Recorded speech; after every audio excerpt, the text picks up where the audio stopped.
6 വയസ്സുകാരി അതിഥി എസ് നമ്പൂതിരിയെ ശാരീരികമായി പീഡിപ്പിച്ച് പട്ടിണിക്കിട്ട് കൊലപ്പെടുത്തിയെന്ന കേസിൽ 1-ാം പ്രതി അതിഥിയുടെ അച്ഛൻ സുബ്രഹ്മണ്യ നമ്പൂതിരി, 2-ാം പ്രതിയും അതിഥിയുടെ രണ്ടാനമ്മയുമായ ദേവിക അന്തർജനം എന്നിവർക്ക് ഹൈക്കോടതി ജീവപര്യന്തം തടവ് ശിക്ഷ വിധിച്ചു. ഒപ്പം 2 ലക്ഷം രൂപ വീതം പിഴയും. ഇരുവരെയും ഇന്നലെ രാത്രി നടക്കാവ് പോലീസ് രാമനാട്ടുകരയിൽ നിന്നും കസ്റ്റഡിയിലെടുത്തിരുന്നു.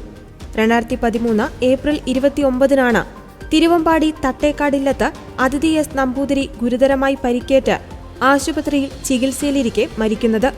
കുട്ടിയുടെ ദേഹത്ത് പൊള്ളലും മർദ്ദനമേറ്റ പാടുകളും ഉണ്ടായിരുന്നു. അച്ഛനും രണ്ടാനമ്മയും ചേർന്ന് മർദ്ദിച്ചതായാണ് മരണത്തിലേക്ക് നയിച്ചതെന്നായിരുന്നു പോലീസിന്റെയും പ്രോസിക്യൂഷന്റെയും നിലപാട്. എന്നാൽ വിചാരണ കോടതിയിൽ കൊലക്കുറ്റം തെളിയിക്കുവാൻ പ്രോസിക്യൂഷന് കഴിഞ്ഞില്ല. പോസ്റ്റ്മോർട്ടം റിപ്പോർട്ടിൽ മരണകാരണം ഞരമ്പിനേറ്റ ക്ഷതമാണെന്ന് രേഖപ്പെടുത്തിയിരുന്നു. ഈ ക്ഷതം എങ്ങനെയുണ്ടായി എന്ന് തെളിയിക്കുവാൻ പോലീസിനോ പ്രോസിക്യൂഷനോ സാധിച്ചില്ല. ഇതുകാരണം പ്രതികൾക്ക് യഥാക്രമം 2-3 വർഷം കഠിന തടവ് മാത്രമാണ് കോടതി ശിക്ഷ വിധിച്ചത്. പ്രതികൾക്കെതിരെ കൊലക്കുറ്റം നിലനിൽക്കില്ലെന്ന കോഴിക്കോട് അഡീഷണൽ സെഷൻസ് കോടതിയുടെ കണ്ടെത്തൽ തള്ളിയാണ് justice V Raja Vijayaraghavan, justice K V Jayakumar എന്നിവരുൾപ്പെട്ട ബെഞ്ചിന്റെ ഉത്തരവ്. പെൺകുട്ടിയുടെ 10 വയസ്സുകാരനായ സഹോദരന്റെ സാക്ഷിമൊഴി ഉൾപ്പെടെ പരിഗണിക്കുമ്പോൾ കൊലപാതക കുറ്റത്തിന് മതിയായ തെളിവുണ്ടെന്ന് ഹൈക്കോടതി വിലയിരുത്തി. സർക്കാർ നൽകിയ അപ്പീലിലാണ് ഡിവിഷൻ ബെഞ്ചിന്റെ ഉത്തരവ്.